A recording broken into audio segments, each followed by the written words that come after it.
A reading is from Luke chapter 22. Then came the day of unleavened bread in which the Passover lamb had to be sacrificed.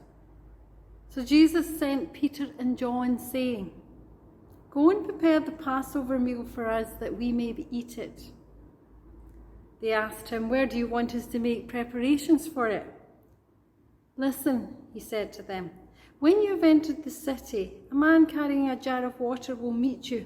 Follow him to his house, and as he enters, say to the owner of the house, 'The teacher asks you, where is the guest room where I may eat the Passover with my disciples?' He will show you a large room upstairs already furnished. Make preparations for us there." So they went and found everything as he had told them, and they prepared the Passover meal. A meditation of Peter. It was ready for us just as he said it would be. Everything arranged, everything in its place, down to the very last detail, as if our arrival had been planned long ago. Yet, can you believe it? Still the penny didn't drop with us. It was only later, after we'd shared supper together, after his enemies had come for him in the garden, that they'd beaten him, broken him, and nailed him to the cross. It's only then that the awesome truth suddenly hit us. He had planned it. Every move, every step, everything prepared, weeks, months, even years beforehand. And our minds reeled at the enormity of it all. When we'd walk by his side, blissfully unaware of anything untoward, he'd known that death was waiting on him, lurking, just lurking around the corner. When we watched as he healed the sick and comforted the distressed, his thoughts for all the others rather than himself. He was aware, though, of the fate that lay in store for him, the horror, the hurt, the humiliation.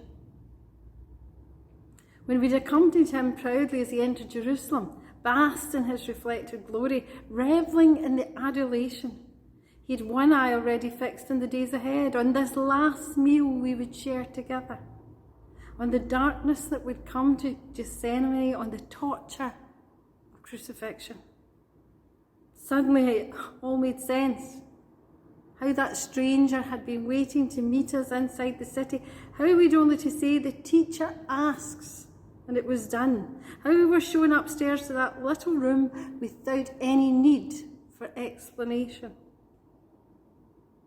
He'd realised all along, probably from the very beginning, that this moment would come. That the path he'd already chosen would lead to suffering and death, yet he still carried on.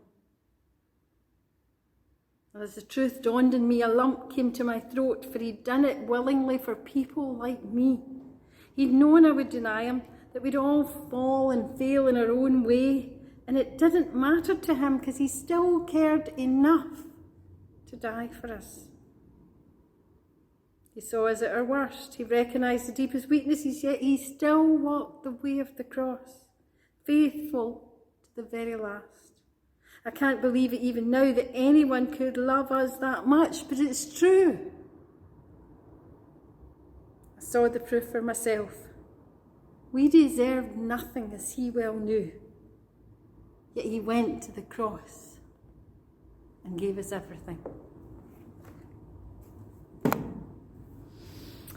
On the night that Jesus was betrayed, he took a piece of bread, and after giving thanks, he broke it and said, "This is my body broken for you.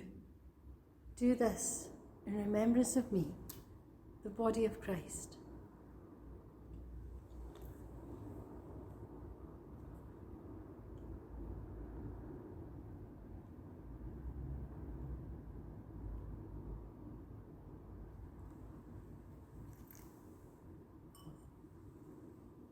In the same way, he took the cup, saying, "This cup is the new covenant, sealed by my blood.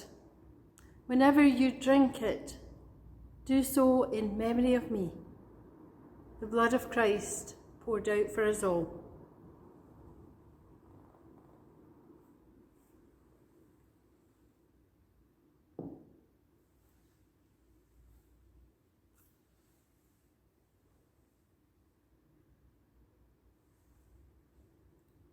Jesus poured out his life for us. Jesus said, "Peace I leave you with. The peace of Christ be with us all."